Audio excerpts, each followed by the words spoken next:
हे Mario, अपना समझ के खा लियो।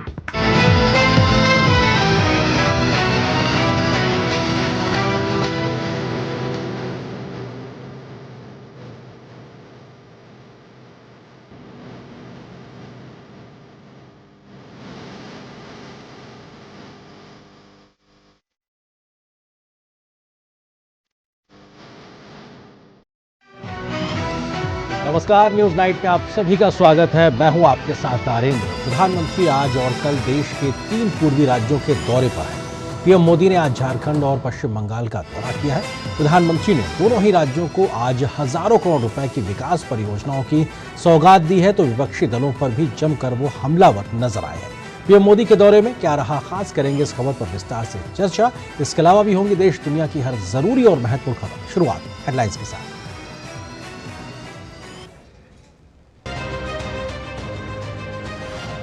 पश्चिम बंगाल में ममता सरकार पर जमकर बरसे पीएम मोदी। कहा, टीएमसी के नेता ने संदेशखाली में बहनों बेटियों के साथ दुस्साहस की सारी हदें पार की। पश्चिम बंगाल में पैदा किया अपराध और भ्रष्टाचार का एक नया मॉडल।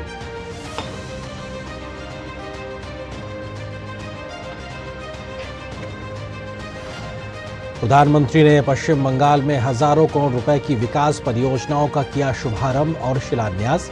प्रधानमंत्री ने हुगली के आरामबाग में रेल, बंदरगाह, तेल पाइपलाइन, एलपीजी आपूर्ति और अवशिष्ट जल उपचार से जुड़ी परियोजनाओं की दी सौगात।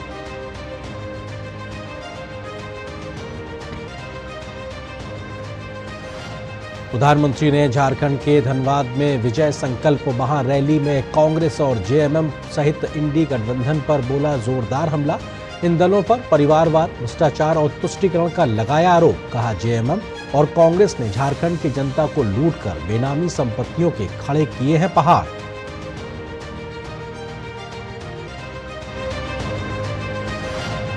प्रधानमंत्री ने झारखंड के धनबाद में 35,700 करोड़ रुपए से लागत की कई विकास परियोजनाओं का किया शिलान्यास और लोकार्पण। सिंदरी उर्वरक संयंत्र और चतरा सुपर थर्मल पावर का किया लोकार्पण।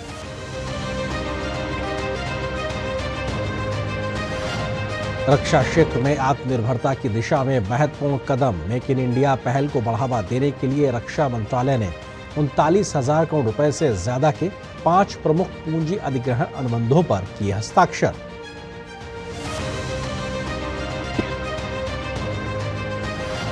शेयर बाजार ने तोड़े सारे रिकॉर्ड। सेंसेक्स पहली बार 73,800 और निफ्टी 22,300 के अंक के पार। जीडीपी के दमदार आंकड़ों से उछला शेयर बाजार।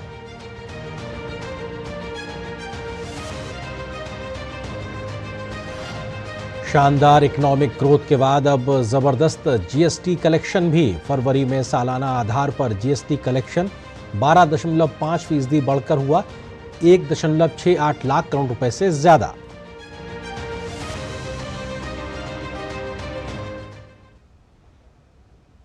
आप देख रहे थे अभी इस वक्त की सुर्खियां। खबरों पर डालते हैं विस्तार से नजर। प्रधानमंत्री नरेंद्र मोदी आज बंगाल के 2 दिन के दौरे पर पहुंचे तो हुबली में उन्होंने एक विशाल जनसभा को संबोधित किया। संदेशखाली के मुद्दे पर पीएम मोदी ने ममता बनर्जी की सरकार को जमकर घेरा और कहा कि संदेशखाली के गुनहगार को बचाने वालों को शर्म आनी चाहिए। पीएम मोदी ने इंडी गठबंधन के नेताओं को भी बंगाल की जनता के ऊपर हो रहे अत्याचार पर घेरा तो केंद्र की योजनाओं को बंगाल में रोकने का भी ममता सरकार पर आरोप लगाया। पीएम मोदी ने ममता बनर्जी पर मां माटी मानुष के नाम पर सिर्फ राजनीति करने का आरोप लगाया तो भाजपा के दबाव में शेख शाहजहां पर कार्रवाई की बात कही।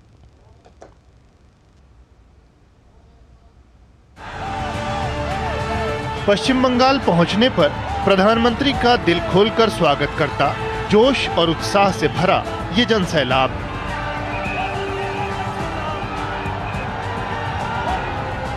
पीएम ने हुगली के आरामबाग में भाजपा की विशाल जनसभा को संबोधित किया तो राज्य की ममता सरकार लगातार उनके निशाने पर थी। संदेशखाली की घटना पर पूरे देश के आक्रोश का जिक्र करते हुए पीएम ने कहा कि टीएमसी नेता ने संदेशखाली में बहनों बेटियों के साथ दुस्साहस की सारी हदें पार कर दी। जब संदेशखाली की बहनों ने ममता दीदी से मदद मांगी तो बदले में बंगाल सरकार ने टीएमसी नेता को बचाने के लिए पूरी शक्ति लगा दी। पीएम ने कहा कि भाजपा नेताओं के आंदोलन और जनता के दबाव के बाद टीएमसी को अपने नेता को गिरफ्तार करना पड़ा। टीएमसी के राज में टीएमसी का ये अपराधी नेता करीब करीब 2 महीने तक फरार रहा। कोई तो होगा ना जो उनको बचाता होगा। क्या ऐसी टीएमसी को माफ करेंगे? ऐसी टीएमसी को माफ करेंगे? क्या माताओं बहनों के साथ जो हुआ है उसका बदला लेंगे कि नहीं लेंगे? लेंगे कि नहीं लेंगे? हर चोट का जवाब वोट से देना है। आज बंगाल की जनता यहां के मुख्यमंत्री दीदी से पूछ रही है, क्या कुछ लोगों का वोट आपके लिए संदेश खाली की पीड़ित महिलाओं से भी ज्यादा अहम हो गया है? पीएम ने इंडी गठबंधन पर भ्रष्टाचारियों, परिवारवादियों और तुष्टीकरण करने वालों का साथ देने का आरोप लगाया। संदेश खाली को लेकर गठबंधन की चुप्पी पर भी पीएम ने कड़ा प्रहार किया। इंडी गठबंधन के बड़े बड़े नेता संदेश खाली पर आंख, कान, मुंह, गांधी जी को जो 3 बंदर दे रहे हैं उन 3 बंदरों की तरह आंख, कान, नाक, मुंह सब ये बंद करके बैठे हैं। इन लोगों से संदेश खाली की इन बहनों की तरफ एक नजर देखा भी नहीं गया। और आपने देखा है कांग्रेस के राष्ट्रीय अध्यक्ष कहते हैं, अरे छोड़ो, बंगाल में तो ये सब कुछ चलता रहता है। क्या ये बंगाल का अपमान है कि नहीं है? बंगाल की महान परंपरा का अपमान है कि नहीं है? बंगाल की महान संस्कृति का अपमान है कि नहीं है? बंगाल के वीर पुरुषों का अपमान है कि नहीं है? बंगाल के संस्कार प्रिय नागरिकों का अपमान है कि नहीं है? पीएम ने कहा कि टीएमसी ने बंगाल में अपराध और भ्रष्टाचार का नया मॉडल पैदा कर दिया है। पीएम ने कहा कि टीएमसी ने घोटालों के लिए कोई क्षेत्र नहीं छोड़ा, इसलिए उनके मंत्रियों के घर से नोटों के ढेर निकल रहे हैं। टीएमसी चाहती है कि केंद्र की योजनाओं भी उनको खुली लूट करने का मौका मिले। अब मोदी इनकी मनमानी चलने नहीं दे रहा, इसलिए मोदी को टीएमसी अपना दुश्मन नंबर 1 मानती है। मैं आज बंगाल को वादा कर रहा हूं, मेरी गारंटी है, ये लूटने वालों को लौटाना पड़ेगा। ये मोदी छोड़ने वाला नहीं है।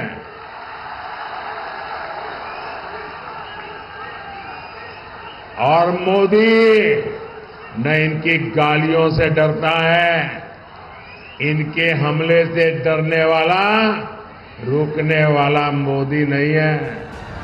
प्रधानमंत्री ने आरोप लगाया कि बंगाल सरकार राज्य के विकास में रुकावट बन रही है। पीएम ने कहा कि केंद्र से हजारों करोड़ रुपए मंजूर होने के बाद भी ममता सरकार उसका लाभ राज्य के गरीबों तक नहीं पहुंचने दे रही। पीएम ने कहा कि टीएमसी के वोट बैंक का घमंड इस बार टूटेगा। नीरज सिंह के साथ ब्यूरो रिपोर्ट, डीडी न्यूज। प्रधानमंत्री नरेंद्र मोदी ने पश्चिम बंगाल में हजारों करोड़ रुपए की विकास परियोजनाओं का शुभारंभ और शिलान्यास आज किया। प्रधानमंत्री ने हुबली के आरामबाग में रेल, बंदरगाह, तेल पाइपलाइन, एलपीजी आपूर्ति और अवशिष्ट जल उपचार से जुड़ी परियोजनाओं की सौगात दी। प्रधानमंत्री ने लगभग 2,790 करोड़ रुपए की लागत से विकसित इंडियन ऑयल की 518 किलोमीटर लंबी हल्दिया बरौनी कच्चे तेल पाइपलाइन का उद्घाटन किया। प्रधानमंत्री ने कोलकाता के श्यामा प्रसाद मुखर्जी पोर्ट पर अवसंरचना को मजबूत करने के लिए अनेक परियोजनाओं का शुभारंभ और शिलान्यास भी किया। प्रधानमंत्री ने 2680 करोड़ रुपए की कई रेल परियोजनाओं भी राष्ट्र को आज समर्पित की। प्रधानमंत्री ने खड़गपुर के विद्यासागर औद्योगिक पार्क में इंडियन ऑयल के एलपीजी बॉटलिंग प्लांट का भी आज उद्घाटन किया।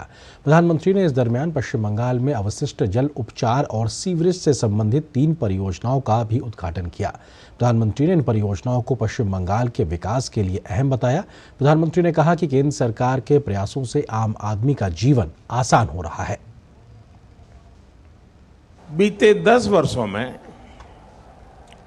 देश के 25 करोड़ लोग गरीबी से बाहर निकले हैं। ये दिखाता है कि हमारी सरकार की दिशा सही है, नीतियां सही है, निर्णय सही है और उसका मूल कारण नीयत सही है। पश्चिम बंगाल की ममता बनर्जी की सरकार केंद्र सरकार पर उनके साथ वित्तीय भेदभाव का आरोप लगाती है, लेकिन सच्चाई इससे पूरी तरह अलग है। केंद्र सरकार के आंकड़ों के बाद यह सच एक बार फिर से सबके सामने आ गया है कि ममता सरकार राजनीतिक वजहों से मोदी सरकार पर यह आरोप लगाती है, जबकि बंगाल में योजनाओं में हो रहे घपले घोटाले को ममता सरकार का ही संरक्षण प्राप्त है। केंद्र का तर्क है कि पश्चिम बंगाल के हक का एक एक पैसा उसे दिया जा रहा है, जबकि ममता बनर्जी सरकार पैसे का दुरुपयोग कर रही है। प्रधानमंत्री नरेंद्र मोदी के नेतृत्व में केंद्र सरकार बिना किसी भेदभाव के लगातार सभी राज्य सरकारों को मजबूत बनाने में जुटी है। केंद्र सरकार ने शुक्रवार को बताया कि विभिन्न सामाजिक कल्याण योजनाओं और बुनियादी ढांचा विकास योजनाओं के वित्त पोषण के लिए सभी 28 राज्यों को 1.42 लाख करोड़ रुपए की कर हिस्सेदारी की 2 किस्तें जारी करने को मंजूरी दे दी है। केंद्र सरकार की ओर से उपलब्ध कराए गए आंकड़ों के मुताबिक पश्चिम बंगाल को 10,692 करोड़ रुपए जारी किए गए, जो इस मामले में उत्तर प्रदेश, बिहार और मध्य प्रदेश के बाद चौथे स्थान पर है। केंद्र सरकार ने कहा है कि ये राशि 12 फरवरी को पहले जारी की जा चुकी 71,061 करोड़ रुपए की किस्त के कर बंटवारे के अतिरिक्त है। इस घोषणा के साथ राज्यों को फरवरी 2024 में कर हस्तांतरण की कुल 3 किस्तें मिली हैं। इस मामले में भाजपा प्रदेश अध्यक्ष सुकांत मजूमदार ने कहा कि ममता बनर्जी लोगों को गुमराह करने का प्रयास कर रही है, जबकि प्रधानमंत्री नरेंद्र मोदी लगातार गरीबों का जीवन स्तर सुधारने में जुटे हैं। ममता बनर्जी जनता को गुमराह करने की कोशिश कर रही है और साक्ष्य उल्टा बताता है। अगर पश्चिम बंगाल की रेट और बीजेपी शासित गुजरात का पेट्रोल का रेट आप पकड़ लीजिए तो 5-6 रुपये का अंतर है। वहाँ गुजरात में कम है, उत्तर प्रदेश में कम है, बिहार में कम है, बंगाल में पेट्रोल की कीमत, डीजल की कीमत ज़्यादा है। और बीजेपी शासित राज्य त्रिपुरा जैसा छोटा राज्य भी बोल चुका है कि अपने साल में किसी सरकार ने 1 सिलेंडर, किसी सरकार ने 2 सिलेंडर राज्य सरकार फ्री में दे रही है। तो दीदी को पहले, ममता बनर्जी को पहले ये बोलना चाहिए कि आप फ्री में कितना सिलेंडर स्टेट में जनता को, गरीब जनता को देंगे। गरीब जनता को आप फ्री में 2 सिलेंडर साल में करिए, उसके बाद आप गैस का कीमत को लेकर बात उठाइए। मोदी जी जनता के साथ है, गरीब के साथ है। पश्चिम बंगाल में विकास को बल मिले और सभी तबकों को उसका हक मिले, इसलिए केंद्र ने पश्चिम बंगाल को मिलने वाली वार्षिक वित्तीय सहायता को नियमित रूप से समय सीमा के अंदर वितरित किया है। वित्तीय वर्ष 2024-25 में पश्चिम बंगाल को 91,764 करोड़ रुपए, 2023-24 में 83,091 करोड़ रुपए, 2022-23 में 61,436 करोड़ रुपए, 2021-22 में 55,940 करोड़ रुपए और 2020-21 में 41,353 करोड़ रुपए का आवंटन केंद्र की तरफ से पश्चिम बंगाल को किया गया था। आंकड़े पश्चिम बंगाल के प्रति प्रधानमंत्री मोदी की नीयत और नीति की गवाही दे रहे हैं। केंद्र सरकार द्वारा जारी राशि के बाद ये साफ हो गया कि राज्यों को मिलने वाली वित्तीय हिस्से पर केंद्र सरकार पर विपक्षी पार्टियों का आक्षेप निराधार है और पश्चिम बंगाल की मुख्यमंत्री ममता बनर्जी के सारे आरोप राजनीति से प्रेरित हैं। ब्यूरो इनपुट के साथ डीडी न्यूज। पूर्वी भारत के विकास को संकल्पित पीएम मोदी आज जब झारखंड पहुंचे तो राज्य को 36,000 करोड़ रुपए की विकास योजनाओं की सौगात दी। पीएम मोदी ने 2018 में सिंदरी के जिस खाद कारखाने की आधारशिला रखी थी, पीएम मोदी ने आज उसे राष्ट्र को समर्पित किया। इस खाद कारखाने से भारत को यूरिया उत्पादन की दिशा में आत्मनिर्भर बनने में मदद मिलेगी। पीएम मोदी ने झारखंड को कई रेल परियोजनाओं की भी आज शुरुआत की, जो राज्य की कनेक्टिविटी को बढ़ावा देने में मददगार साबित होंगी। विकसित राज्य से विकसित राष्ट्र के संकल्प को पूरा करने के लिए प्रधानमंत्री ने झारखंड के लिए 36,000 करोड़ रुपए की विकास परियोजनाओं का उद्घाटन और लोकार्पण किया। इनमें सबसे प्रमुख रहा सिंदरी खाद कारखाना। साल 2018 में प्रधानमंत्री नरेंद्र मोदी ने ही इस कारखाने को दोबारा शुरू करने की आधारशिला रखी थी। मैंने संकल्प लिया था कि सिंदरी के इस खाद कारखाने को जरूर शुरू करवाऊंगा। ये मोदी की गारंटी थी और आज ये गारंटी पूरी हुई है। आज सिर्फ सिंदरी कारखाने की ही शुरुआत नहीं हुई है, बल्कि मेरे देश के, मेरे झारखंड के नौजवानों के लिए रोजगार के हजारों नए अवसरों की शुरुआत हुई है। हिंदुस्तान उर्वरक एवं रसायन लिमिटेड के सिंदरी कारखाने के पुनर्निर्माण में 8,900 करोड़ रुपए की लागत आई है। ये हर साल लगभग 12.7 लाख मीट्रिक टन यूरिया उत्पादन में सक्षम है। प्रधानमंत्री ने कहा कि साल 2014 में देश सिर्फ 225 लाख मीट्रिक टन यूरिया का उत्पादन कर पाता था, जबकि जरूरत 360 लाख मीट्रिक टन की थी। बीते 10 साल में भारत ने प्रयास किए हैं और उत्पादन बढ़कर 310 लाख मीट्रिक टन हो चुका है। अब देश इस क्षेत्र में आत्मनिर्भरता की ओर बढ़ चला है। यूरिया कारखाने के अलावा प्रधानमंत्री ने एक और ऐसी परियोजना का लोकार्पण किया जो सालों से लटकी हुई थी। करणपुरा थर्मल परियोजना, जो झारखंड के चतरा में बीते 25 साल से लटकी हुई थी। इसे 7,500 करोड़ रुपए की लागत से पूरा किया गया है। प्रधानमंत्री ने धनबाद में भाजपा द्वारा आयोजित विजय संकल्प महारैली में योजना को लेकर कांग्रेस और जेएमएम पर हमला बोला। इसका शिलान्यास पिछली सदी के अंत में अटल बिहारी वाजपेयी करके गए थे, लेकिन फिर कांग्रेस की घोटालेबाज सरकार आई और इस प्रोजेक्ट पर ताला लग गया। 2014 में मोदी ने इस प्रोजेक्ट को फिर से जिंदा करने की गारंटी दी थी। आज इस बिजली कारखाने से अनेकों घर रोशन हो रहे हैं। वहीं प्रधानमंत्री ने 17,600 करोड़ रुपए से अधिक की अनेक रेल परियोजनाओं का शुभारंभ और शिलान्यास किया। प्रधानमंत्री ने 3 ट्रेनों को हरी झंडी भी दिखाई। इनमें देवघर डिब्रूगढ़ ट्रेन सेवा, टाटानगर और बादाम पहाड़ के बीच MEMU ट्रेन सेवा और शिवपुर स्टेशन से लंबी दूरी की मालगाड़ी सेवा शामिल है। धीरज कुमार के साथ ब्यूरो रिपोर्ट, DD न्यूज। प्रधानमंत्री नरेंद्र मोदी ने झारखंड के धनबाद में विजय संकल्प महारैली को संबोधित किया। प्रधानमंत्री ने कांग्रेस और जेएमएम सहित इंडी गठबंधन पर जोरदार हमला बोला है।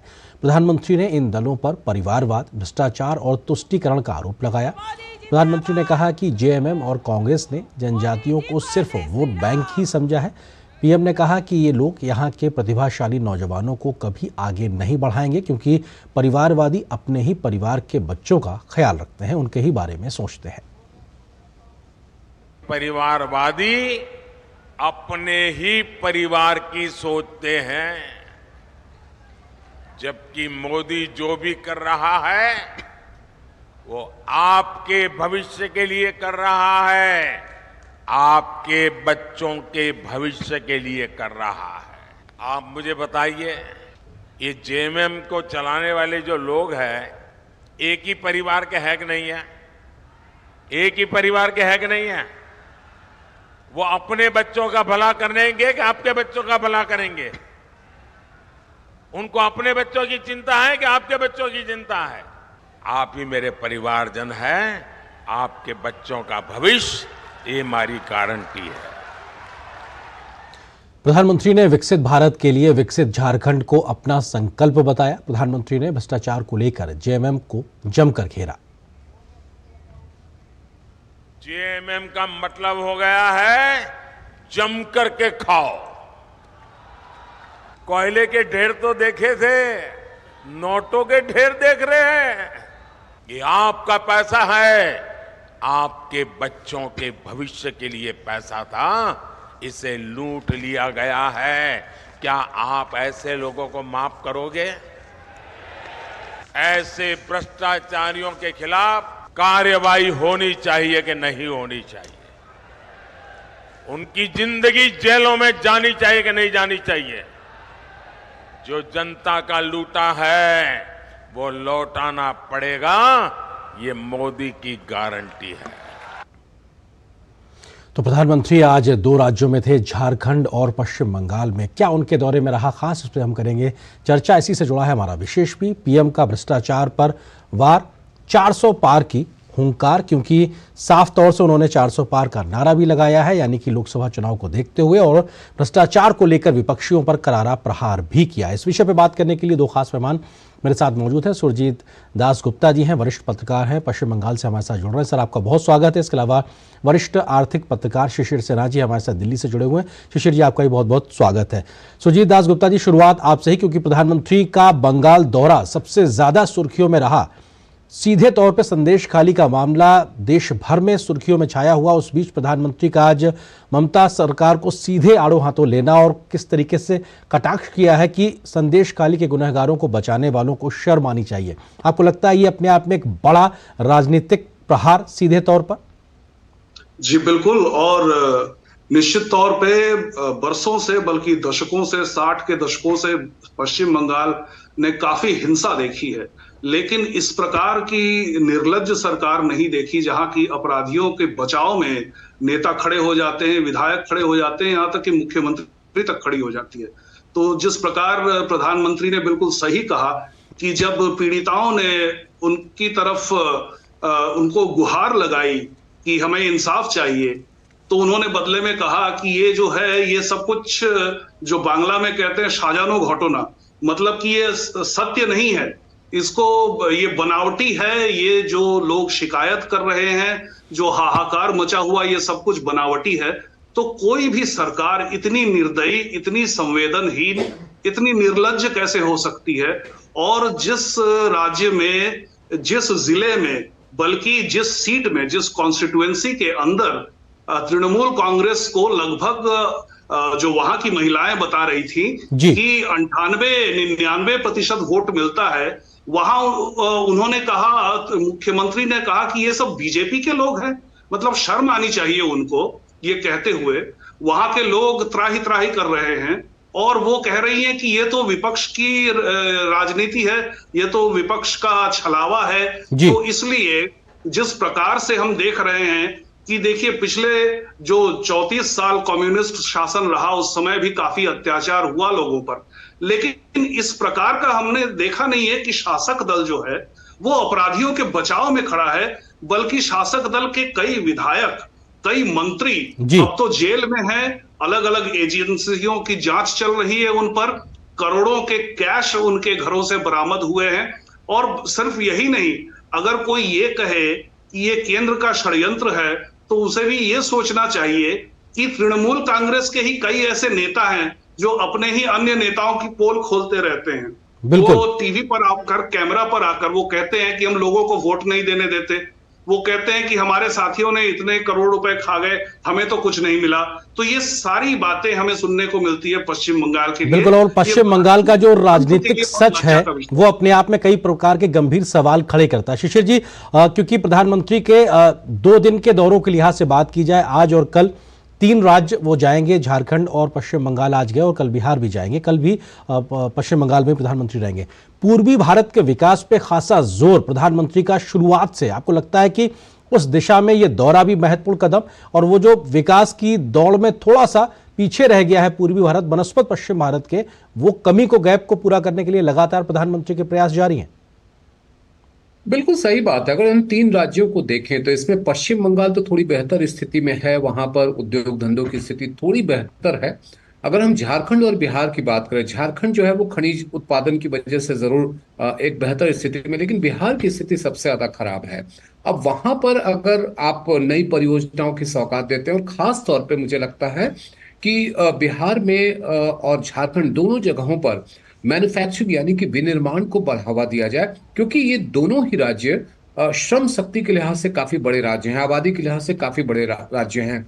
तो इन राज्यों में जरूरत इस बात की है कि विनिर्माण को कैसे बढ़ावा दिया जाए। तो जो परियोजनाएं जिनका शिलान्यास या जिनका उद्घाटन किया जा रहा है, अगर आप आज देखें तो उनमें दोनों में ही मकसद यही है कि किस तरीके से ज्यादा लोगों को रोजगार मिले। इसका एक पक्ष तो ये होगा कि इन राज्यों में रोजगार के मौके बनेंगे, और दूसरा पक्ष ये होगा कि इन राज्यों से जो पलायन होता है उस पलायन पर भी रोक लगाने में मदद मिलेगी। जी सुरजीत जी, आपको लगता है कि प्रधानमंत्री ने जो साफ तौर से कहा कि मां माटी मानुष का सिर्फ ढोल पीटने का काम टीएमसी अब कर रही है, और ऐसे में संदेश खाली की घटना के बाद में जिस प्रकार से पूरा एक स्थिति परिस्थिति दिखाई पड़ रही है, घपले घोटाले से लेकर महिलाओं के प्रति असंवेदनशीलता, आपको लगता है कि चुनाव से पहले इस प्रकार के तमाम जो मसले हैं ममता सरकार पे गंभीर सवाल खड़े कर रहे हैं?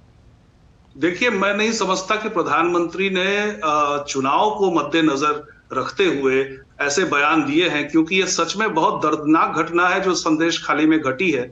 और जब जहां तक पश्चिम बंगाल की अवस्था की बात है, तो संदेश खाली नेशनल न्यूज में सुर्खियों में आई है, जबकि जिले जिले का यही हाल है। आपको याद होगा कि 2021 के चुनाव के बाद में भी कई जिलों पर भाजपा के कार्यकर्ताओं पर हमला हुआ, महिलाओं पर हमला हुआ, और एक समाज के एक वर्ग ने एक दूसरे वर्ग पर हमला किया, जिनका मैं नाम नहीं लेना चाहता, मैं इसको कम्युनल एंगल नहीं देना चाहता, लेकिन अपराध तो अपराध है, ये तो कहना पड़ेगा। और इसके अलावा देखिए, ये जो घटना है ना, इसको आप राजनीति की तरह मत देखिए, इसको आप स्पष्ट तौर पे एक ह्यूमन राइट्स केस की तरफ देखिए कि यहाँ पर मानवाधिकार का उल्लंघन हुआ है और उसका कोई समाधान चाहिए।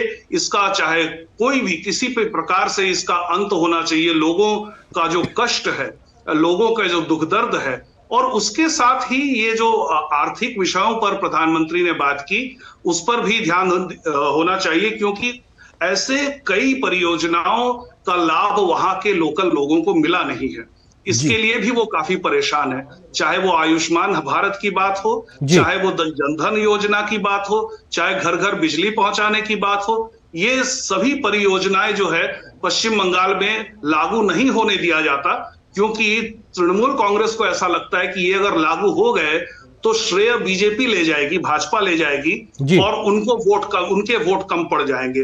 तो इस दृष्टि से भी ये जो राज्य सरकार है, इसका अंत होना काफी आवश्यक है। बिल्कुल, क्योंकि राजनीति में कौन श्रेय लेगा, इसके का फायदा नफा नुकसान क्या होगा, इसकी वजह से जनता के हित के साथ में खिलवाड़ कहीं ना कहीं होता दिखाई पड़ रहा है। शिशिर जी, आपको लगता है कि सिंदरी का जो यूरिया के कारखाने की आज जो शुरुआत हुई है, ये अपने आप में एक बहुत बड़ी पहल के तौर पे, और ये भी दिखाता है कि प्रधानमंत्री मोदी दशकों से लटके हुए तमाम ऐसे फैसलों को पुनर्जीवित करके जनता की भलाई और देश की भलाई के लिए लागू कर रहे हैं, और खाद और यूरिया के लिहाज से देखा जाए तो एक बड़ी आत्मनिर्भरता की ओर, बढ़ते कदम की ओर देखा जा सकता है इसको।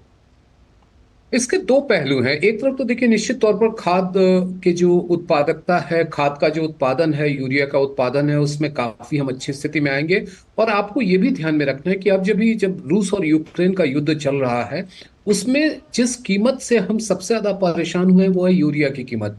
नतीजा यह है कि जो कीमत पे अभी हमें खरीदना पड़ रहा है यूरिया, उसके 10वें हिस्से पर ही हम किसानों को उपलब्ध करा पा रहे थे, यानी कि सब्सिडी का बोझ बढ़ रहा है। अब यदि यूरिया के मामले में आत्मनिर्भरता बढ़ती है तो निश्चित तौर पर ये जो हम आयात करते हैं उसमें काफी हद तक कमी आएगी।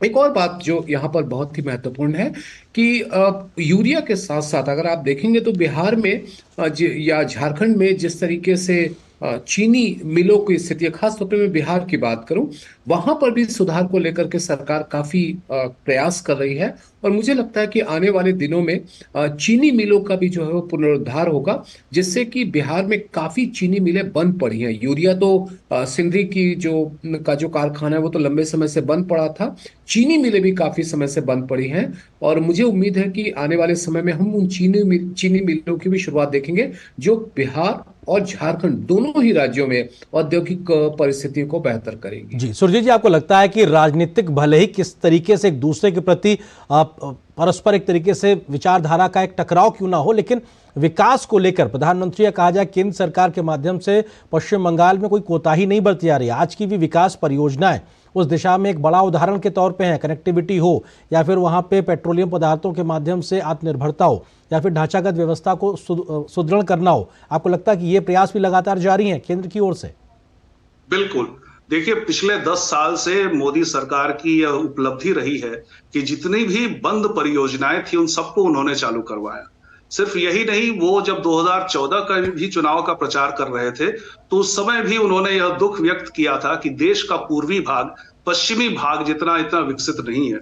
और इसके पीछे बहुत बड़ा कारण ये भी है, क्योंकि मुझे 2015 के बिहार के चुनाव की भी याद आती है, जब उन्होंने जंगल राज की बात की थी। तो देखिए, जिस क्षेत्र में अपराध अधिक होता है वहां निवेश नहीं होता, तो इस तरह से जो सामाजिक स्थिति है वह आर्थिक स्थिति के साथ जुड़ी हुई है। इसलिए यह आवश्यक है कि इस पूरे क्षेत्र में, पूर्वी भारत में, चाहे बिहार हो, चाहे झारखंड हो, चाहे पश्चिम बंगाल हो, वहां अपराध का जो राज है, जो जंगल राज है, वो समाप्त हो। जब तक कि देखिए अपहरण होते रहेंगे, फिरौती मांगी जाएगी, जब तक खून खराबा होगा, जब तक नारी जाति पर अत्याचार होगा, तो वहां निवेश नहीं हो सकता। चाहे देश हो चाहे विदेश हो, इसके जो बड़े बड़े उद्योगपति हैं वो ऐसे जो डिस्टर्ब्ड जोन्स हैं वहां पर वो इन्वेस्ट नहीं करते हैं। इस वजह से इन दोनों चीजों को जोड़कर देखा जाना चाहिए और वहां की जनता को बिल्कुल इस बात की समझ है। और इसीलिए जैसे अन्य पैनलिस्ट ने कहा कि वहां से पलायन भी एक समस्या है। पलायन का कारण अपराध है और अपराध के कारण आर्थिक स्थिति सुधरती नहीं है। तो इसलिए दोनों को एक साथ देखकर, और जब ये परियोजनाएं लागू हो जाएंगी, ये तभी हो पाएंगी जब राज्य सरकार जो है वो कोऑपरेशन के मूड में हो, न कि टकराव के मूड में। बिल्कुल, और शायद इसीलिए डबल इंजन सरकार को लेकर भी कई बार जनता के मन में कई प्रकार की उम्मीदें, आकांक्षाएं भी रहती हैं। शिशिर जी, आपको लगता है कि प्रधानमंत्री ने कहा कि अगर एक ढांचागत परियोजना या एक बड़ी परियोजना शुरू होती तो उस पूरे क्षेत्र नहीं बल्कि आसपास के इलाके का एक बड़ा परिवर्तन देखने को मिलता है? आपको लगता है कि इस प्रकार की बड़ी बड़ी योजनाओं परियोजनाओं के माध्यम से एक बड़ा सामाजिक आर्थिक बदलाव इस पूर्वी भारत में लिखा जा रहा है, गढ़ा जा रहा है? बिल्कुल आर्यन, देखिए एक चीज आपने गौर किया कि बजट में हमने पिछले 4 बजट से लगातार देखा है कि पूंजीगत खर्च को बढ़ाया जा रहा है। और वो पूंजीगत खर्च कहाँ जा रहा है? बुनियादी सुविधाओं पे आ रहा है। और पूंजीगत खर्च बढ़ाने का एक सबसे बड़ा फायदा क्या होता है कि अगर आप 1 रुपया खर्च करते हैं तो उसका फायदा 3 रुपए का होता है। तो अब जो इकोसिस्टम की बात है, एक अगर कहीं पे एक सड़क बन रही है या जहाँ पे कह लीजिए पुल बन रहा हो या कोई और ढांचागत परियोजना चल रही हो, तो उसके आसपास भी जो है पूरी इकोनॉमिक एक्टिविटी, आर्थिक गतिविधियों में बढ़ोतरी देखने को मिलती है। एक मैं छोटा सा उदाहरण आपको देता हूँ। सड़क जब बनती है तो सड़क के दोनों ओर औद्योगिक विकास की संभावनाएं बनती है, क्योंकि एक उद्योग, एक प्लांट का लगना, वो कच्चा माल कैसे लाएगा और वहां से बना हुआ सामान कैसे ले जाएगा, इसके लिए आपको सड़क की जरूरत होती है। तो सड़कों का निर्माण दोनों ही दिशा में, दोनों ही तरफ से औद्योगिक गतिविधि को बढ़ावा देता है। औद्योगिक गतिविधि बढ़ेगी, बसावट बढ़ेगी, उसके साथ साथ सेवा और सामान दोनों ही मामलों में हम तेजी देख सकते हैं।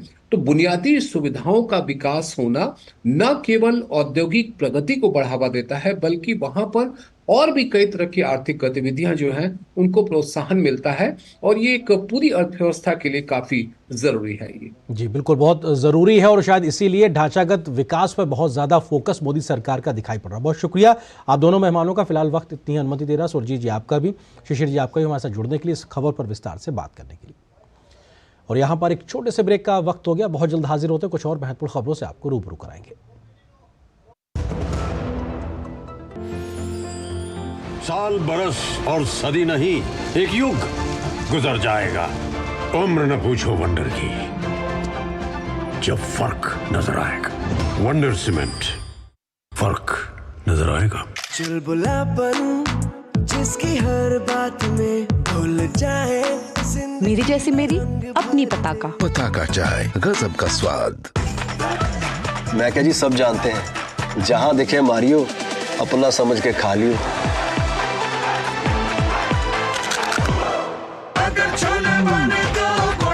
गोल्डी छोले मसाले, जहां जाए रिश्ते बनाए, जहां जाए रिश्ते बनाए, गोल्डी मसाले। टेक स्टार्टअप सॉलिड था, प्लान था कड़क, करना था समथिंग ग्रेट, पर शुरू से प्रॉब्लम्स ने घेरा यूं कि बिजनेस हुआ अपना लम्बेट। बिजनेस गुरु की जरूरत थी खास, सीधे गए SBI स्टार्टअप ब्रांच पे तो खुल गया success. Startup advisory and support SBI startup branch पे। मोदी सरकार की गारंटी, हर घर पहुंचेगा नल से जल। अब तक 14 करोड़ से अधिक नल कनेक्शन। हमारा संकल्प, विकसित भारत।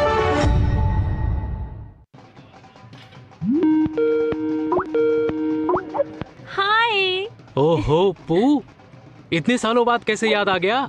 सबके सब बंटर एक साथ। और क्या चल रहा है आजकल? डिजिटल मार्केटिंग की ऑनलाइन क्लासेस लेती हूँ। यार मेरा तो तुम लोग जानते हो, जैसे तैसे कॉलेज पास किया, फिर मैंने कंप्यूटर रिपेयरिंग स्किल सीखी। भाई मैं तो कुश्ती करता हूँ और अब देश के लिए ओलंपिक में गोल्ड लाना है। यार मेरा दिल्ली में स्टार्टअप है। विकसित भारत के विजन को लेकर देश की अमृत यात्रा का नेतृत्व हमारे युवा ही कर रहे हैं। युवाओं ने देश का मान बढ़ाया है, NEP ने जिसे सजाया है, अपने कौशल को फैलाया है, नए रोजगार को पाया है, अमृत काल की ये आंधी है, मोदी सरकार की गारंटी है। Direct plan mutual fund schemes में खुद इन्वेस्ट करने का एक ऑप्शन है। म्यूचुअल फंड्स खुद ही सी, जैसे मैंने फिट रहने के लिए ट्रेनर रखा है। तो दिखता ही है भाई। पर तू तो सेल्फ मेड है भाई। देख, मुझे फिटनेस की नॉलेज है तो I made my own training program. और तेरे ट्रेनर के पैसे भी बच गए। हाँ, सेम विद डायरेक्ट प्लान, यहाँ मेरे कमीशन के पैसे बच गए। सही है। म्यूचुअल फंड निवेश बाजार जोखिमों के अधीन है। योजना से जुड़े सभी दस्तावेजों को ध्यान से पढ़ें। भारत की पोलियो से जीत की कहानी बड़े बड़े शब्दों में लिखी जाएगी, पर इस जीती हुई लड़ाई को कायम रखने के लिए हमें अपने प्रयासों को जारी रखना होगा, जब तक दुनिया से पोलियो का खतरा पूर्ण रूप से टल न जाए। खतरा है बरकरार, इसीलिए पोलियो की खुराक पिलाना है हर बार। 2 बूंद हर बार, पोलियो पर जीत रहे बरकरार। साल बरस और सदी नहीं, एक युग गुजर जाएगा, उम्र न पूछो वंडर की, जब फर्क नजर आएगा। वंडर सीमेंट, फर्क नजर आएगा। भाजपा ने अपने पिछले 10 वर्षों की उपलब्धियों को गिनवाते हुए कहा है कि बीते 10 वर्षों में देश में बड़े बदलाव देखने को मिले हैं। ये कहा गया है कि सबसे बड़ा उदाहरण देश की अर्थव्यवस्था है। भारत की अर्थव्यवस्था दुनिया की 5वीं सबसे बड़ी अर्थव्यवस्था है।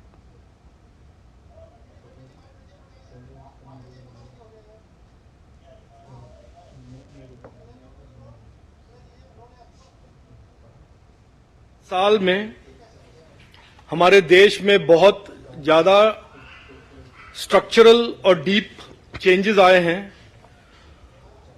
और ये चेंजेस के एक डिफाइनिंग कैरेक्टरिस्टिक ये रहा है कि प्राइम मिनिस्टर नरेंद्र मोदी जी ने राजनीति में और गवर्नेंस में एक पॉलिटिक्स ऑफ परफॉर्मेंस वो लेकर आए हैं। उन्होंने अनप्रेसिडेंटेड स्केल और डेप्थ में एग्जीक्यूट किया है और सालों से और दशकों से जो प्रॉब्लम्स अनरिजॉल्व थे, अनसॉल्व थे, उनको उन्होंने सॉल्व किया है और देश के नैरेटिव उन्होंने एकदम बदल दिया है।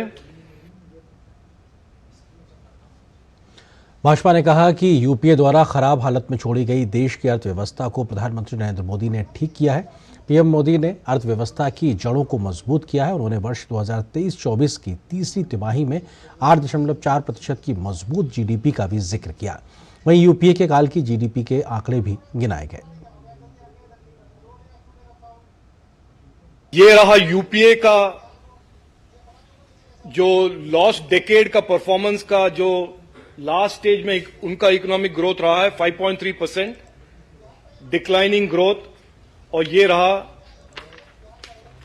मोदी जी और एनडीए का performance. This is the stark difference, this is the stark contrast between politics of performance and the lost decade of corruption and cronyism.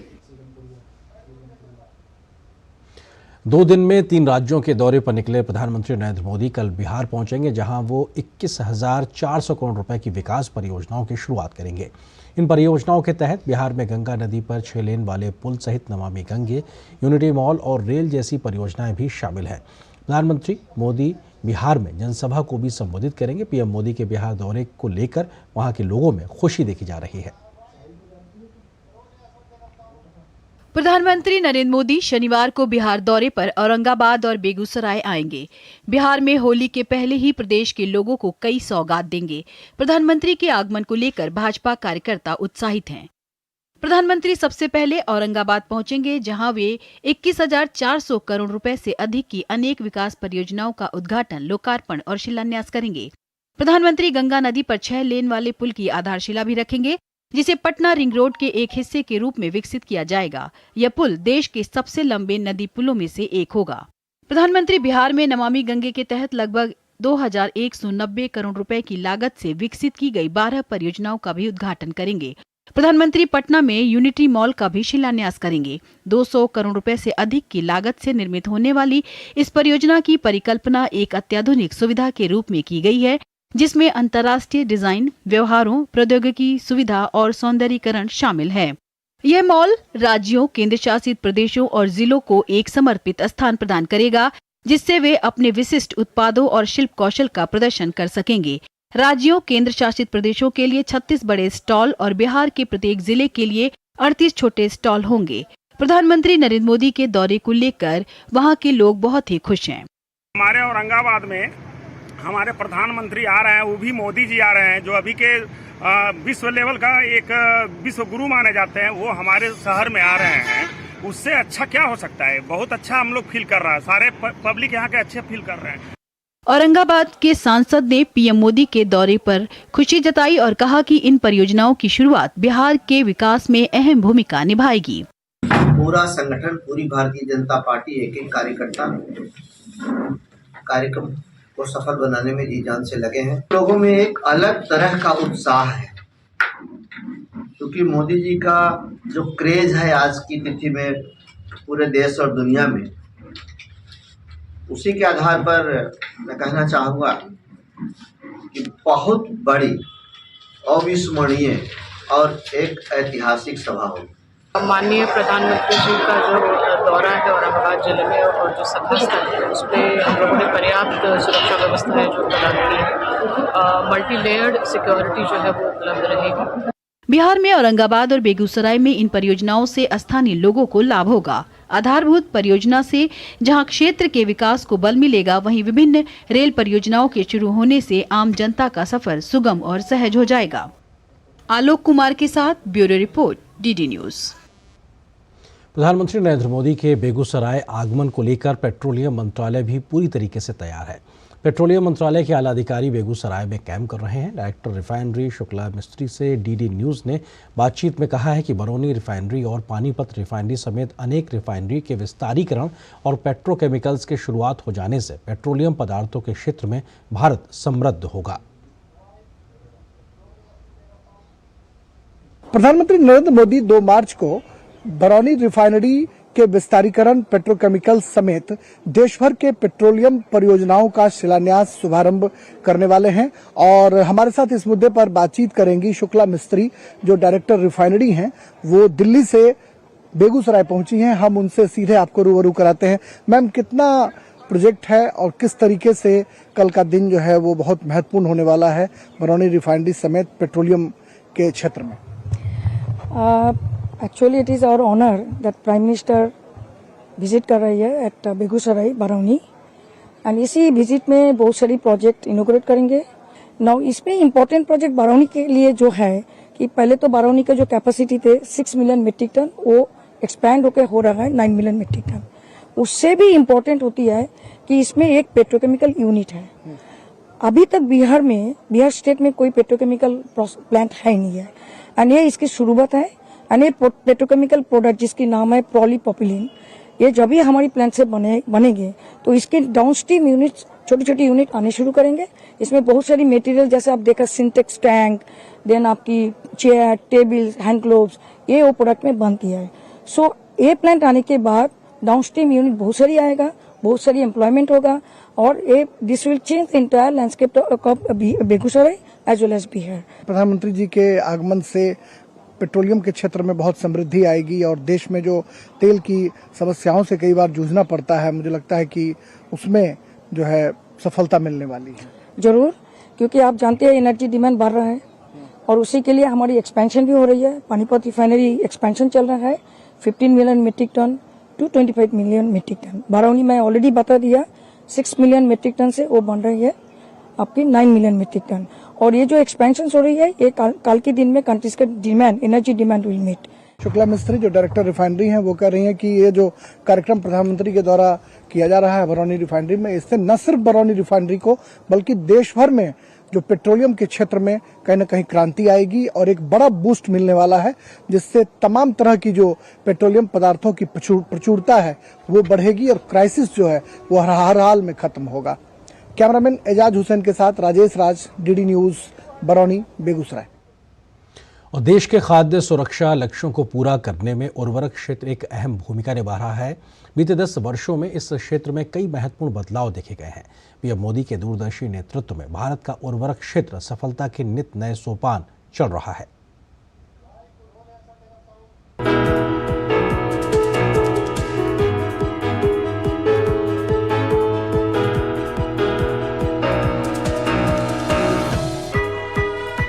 प्रधानमंत्री नरेंद्र मोदी के नेतृत्व में बीते 10 सालों में भारतीय उर्वरक क्षेत्र एक मजबूत शक्ति के तौर पर उभरा है। भारतीय उर्वरक क्षेत्र वैश्विक बाजार को आकार देने में महत्वपूर्ण भूमिका निभा रहा है। खेती किसानी के लिए बहुत ही महत्वपूर्ण यूरिया की ही बात की जाए तो विशेषकर बीते 9 वर्षों में 12.7 लाख मीट्रिक टन क्षमता के 9 यूरिया संयंत्र स्थापित किए गए हैं और जल्दी ही भारत के यूरिया के उत्पादन में आत्मनिर्भर बनने की उम्मीद है। भारतीय उर्वरक क्षेत्र ने हमारे 14 करोड़ कृषक परिवारों को समय पर उर्वरक प्रदान करके कृषि संबंधी सेवाएं प्रदान कर और एक मजबूत शक्ति के रूप में उभर कर सहायता प्रदान करने के दोहरे उद्देश्यों को प्राप्त किया है। भारत सरकार ने बीते 2-3 वर्षों के दौरान वैश्विक स्तर पर वस्तुओं की ऊंची कीमतों के प्रभाव को हावी नहीं होने दिया है और स्थिर अधिकतम खुदरा मूल्य पर उर्वरकों की उपलब्धता सुनिश्चित की है। 3 मिलियन टन से अधिक यूरिया क्षमता को पुनर्जीवित किया गया है और अगले कुछ वर्षों में अतिरिक्त क्षमता के चालू होने की उम्मीद है। भारतीय अनुसंधान इकोसिस्टम के माध्यम से नैनो डीएपी और नैनो यूरिया जैसे नैनो उर्वरकों को पेश करने वाला भारत पहला देश है। ये दुनिया में अपनी तरह की अनूठी तकनीक में से एक है और पृथ्वी पर पोषक तत्व अनुप्रयोग प्रथाओं में क्रांतिकारी बदलाव ला सकती है।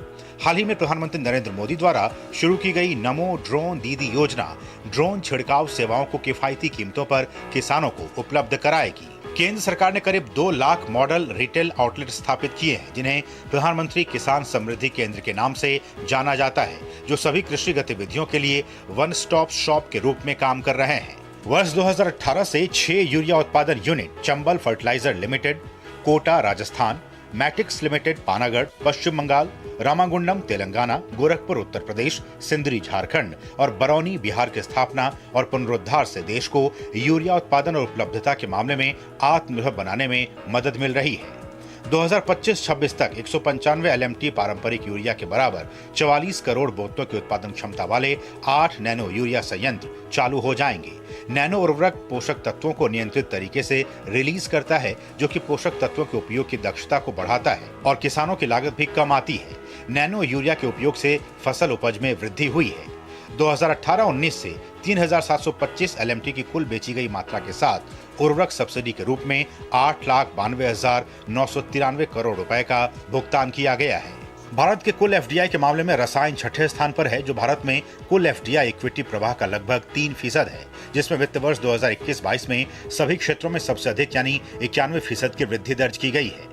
रसायन और पेट्रोकेमिकल विभाग ने आयात पर निर्भरता कम करने, बुनियादी ढांचे को बेहतर बनाने और कारोबारी माहौल में सुधार लाने पर विशेष जोर दिया है। इन तथ्यों से यह स्पष्ट है कि भारत उर्वरक क्षेत्र में भी आत्मनिर्भर बन रहा है और विकसित भारत की दिशा में ये क्षेत्र भी एक अहम भूमिका निभा रहा है।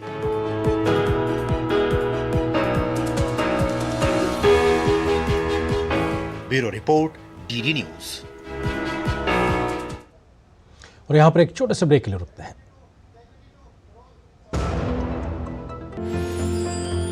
साल बरस और सदी नहीं, एक युग गुजर जाएगा। उम्र न पूछो वंडर की, जब फर्क नजर आएगा। वंडर सीमेंट, फर्क नजर आएगा। हाय मॉम, फिर से शॉपिंग? बाबूजी, आपने इसे बिगाड़ के रखा। लिमिट में करो तो कुछ बुरा नहीं होता है। बिना लिमिट शॉपिंग करेगी आपके कार्ड पे ऐड ऑन जो है। मैंने तो कार्ड पे लिमिट सेट कर दिया। अच्छा, इसके फायदे ये हैं कि रिस्क कम हो जाता है और अगर फ्रॉड भी हुआ तो तुरंत बैंक को बोल दीजिए, नुकसान कम। दादू, नेक्स्ट टाइम ये pink dress. You are the limit. Limit तो सेट है। RBI कहता है जानकार बनिए, सतर्क रहिए। चुलबुला बनूं जिसकी हर बात में भूल जाए। मेरी जैसी मेरी अपनी पताका चाय, गजब का स्वाद। लाइफ में फाइनेंशियल आजादी के लिए NPS जरूरी है। रिटायरमेंट में फाइनेंशियल आजादी रहे जारी, NPS से आज ही करे तैयारी। NPS जरूरी है। अगर छोले बने तो गोल्डी छोले मसाले, जहाँ जाए रिश्ते बनाए, जहाँ जाए रिश्ते बनाए, गोल्डी मसाले। प्रेम कार है मेरी। म्यूचुअल फंड से इस ड्रीम को अपना गोल बना ले। तो पैसे नहीं यार मेरे पास। देख, लाइफ में तेरा जो भी गोल हो, बड़ा या छोटा, उसके लिए हर महीने अलग अलग SIP में इन्वेस्ट कर। जितना बड़ा गोल उतना बड़ा अमाउंट और उतना ज्यादा टाइम। ये तो सही है। म्यूचुअल फंड निवेश बाजार जोखिमों के अधीन है। योजना से जुड़े सभी दस्तावेजों को ध्यान से पढ़ें। आज मेरे पापा भारत फर्नीचर की फैक्ट्री खोल रहे हैं। वाह पापा, बधाई हो। बेटा, बधाई मुझे नहीं, प्रधानमंत्री जी को दो, जो स्टैंड अप इंडिया जैसी योजना देकर हम वंचितों को खड़ा कर दिया, सम्मान से भर दिया। हाँ पापा, सैचुरेशन का जमाना है अब। सिर्फ इसी गांव का नहीं, हर गांव के वंचितों का हर बच्चा स्कूल जाता है, अब छात्रवृत्ति पाता है। DBT ने अन्याय से बचाया है, शोषित को सम्मान दिलाया है। सैचुरेशन ने हौसला बढ़ाया है, अंत्योदय का प्रकाश फैलाया है, वंचित वर्ग के साथी है। मोदी सरकार की गारंटी है।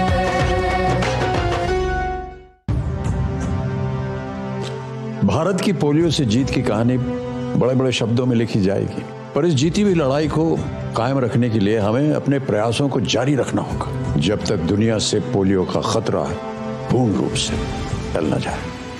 खतरा है बरकरार, इसीलिए पोलियो की खुराक पिलाना है हर बार। 2 बूंद हर बार, पोलियो पर जीत रहे बरकरार। साल बरस और सदी नहीं, एक युग गुजर जाएगा। उम्र न पूछो वंडर की, जब फर्क नजर आएगा। वंडर सीमेंट, फर्क नजर आएगा। ब्रेक के बाद रुक करते कुछ और महत्वपूर्ण खबरों की ओर। रक्षा में आत्मनिर्भरता के हिस्से के रूप में और मेक इन इंडिया पहल को और बढ़ावा देने के लिए रक्षा मंत्रालय ने आज दिल्ली में 39,000 करोड़ रुपए से 5 प्रमुख पूंजी अधिग्रहण अनुबंधों पर हस्ताक्षर किए हैं। रक्षा मंत्री राजनाथ सिंह और रक्षा सचिव गिरिधर अरामाने की उपस्थिति में अनुबंधों का आदान प्रदान किया गया।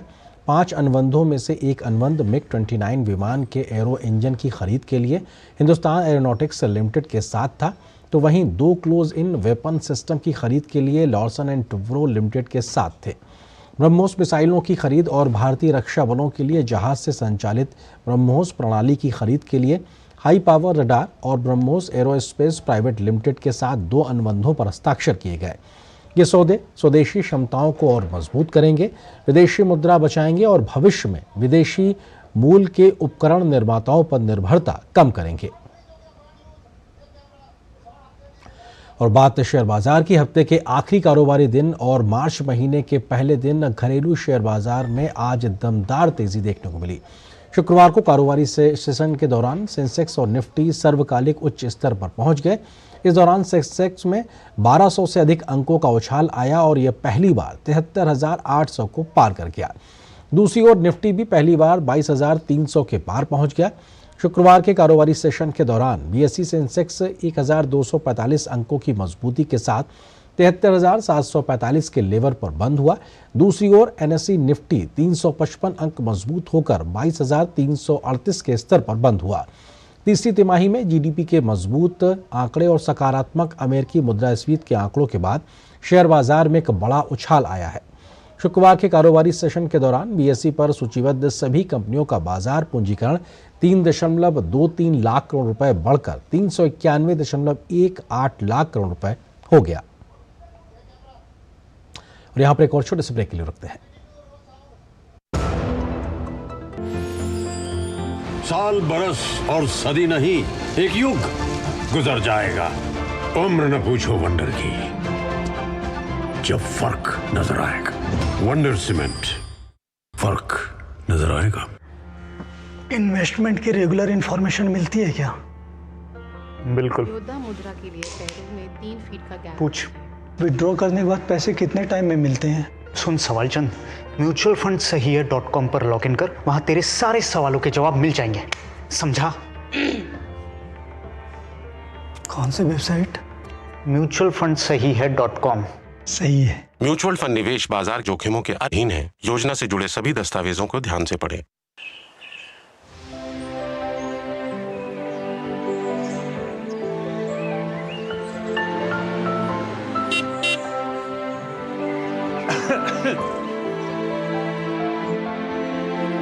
आयुष्मान भव। आयुष्मान भव। आयुष्मान भव। दादा दादी हमें आशीर्वाद देते हैं, आयुष्मान भव कहते हैं, लेकिन दादा दादी को आयुष्मान कौन कहता है? हाँ, मोदी जी। आयुष्मान भारत कार्ड देकर किसी का घुटनों का, किसी की आंखों का ऑपरेशन कराकर 5 लाख का मुफ्त इलाज कराकर दादा दादी मजबूत तो परिवार मजबूत। Thank you Modi ji. आयुष्मान भारत, स्वस्थ भारत, मोदी सरकार की गारंटी। भारत की पोलियो से जीत की कहानी बड़े बड़े शब्दों में लिखी जाएगी, पर इस जीती हुई लड़ाई को कायम रखने के लिए हमें अपने प्रयासों को जारी रखना होगा, जब तक दुनिया से पोलियो का खतरा पूर्ण रूप से टल न जाए। खतरा है बरकरार, इसीलिए पोलियो की खुराक पिलाना है हर बार। 2 बूंद हर बार, पोलियो पर जीत रहे बरकरार। वित्त वर्ष 2023-24 में मजबूत प्रदर्शन लगातार जारी है। सरकार ने फरवरी में जीएसटी यानी माल एवं सेवा कर से हुई कमाई के आंकड़े जारी कर दिए हैं।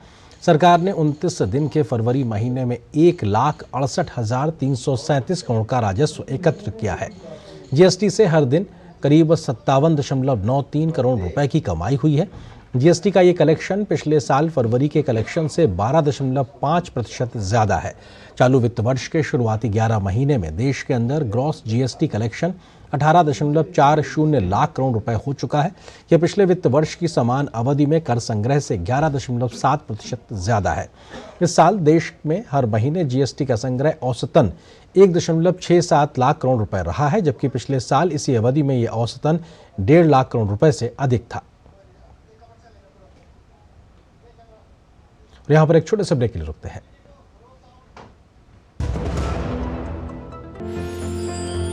साल बरस और सदी नहीं, एक युग गुजर जाएगा। उम्र न पूछो वंडर की, जब फर्क नजर आएगा। वंडर सीमेंट, फर्क नजर आएगा। हेलो बेटा। मिस्टर विकास के साथ कौन है? बस बेटा थोड़ी देर और। वो मिस्टर विकास की फाइल आप पॉलिसी बाजार। मैम आपका हेल्थ इंश्योरेंस क्लेम अप्रूव हो गया है, अब आप सर को घर ले जा सकती हैं। क्लेम के टाइम पे हमेशा आपकी हेल्प को तैयार। पॉलिसी बाजार, 1 करोड़ का हेल्थ इंश्योरेंस सिर्फ 390 रुपए महीने से शुरू। मोदी सरकार की गारंटी, सबका अपने पक्के घर का सपना होगा पूरा। 4 करोड़ पक्के घरों का निर्माण, हमारा संकल्प विकसित भारत। It's another 6. रिचार्ज, जल्दी रिचार्ज करा। ये क्या किया? मैच तो गया। पेमेंट कैसे करेंगे? टोकनाइज कार्ड से। टोकन? हाँ, ऑनलाइन पेमेंट के लिए आरबीआई लाए हैं टोकनाइजेशन। एक बार कार्ड डिटेल्स, ओटीपी, सीवीवी डालकर टोकन जनरेट कीजिए। कार्ड भी सुरक्षित और बार बार डिटेल्स भरने की नो झंझट। वही सुविधा अधिक सुरक्षित। ऑलराउंडर वो की मैं। आरबीआई कहता है कि जानकार बनिए, सतर्क रहिए।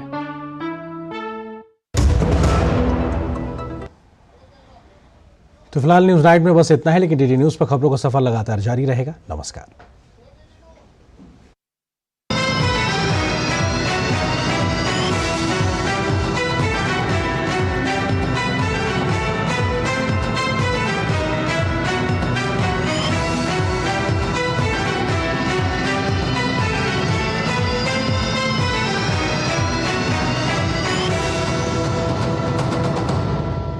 न्यूज नाइट के प्रायोजक थे वंडर सीमेंट इस्तेमाल कीजिए, फर्क नजर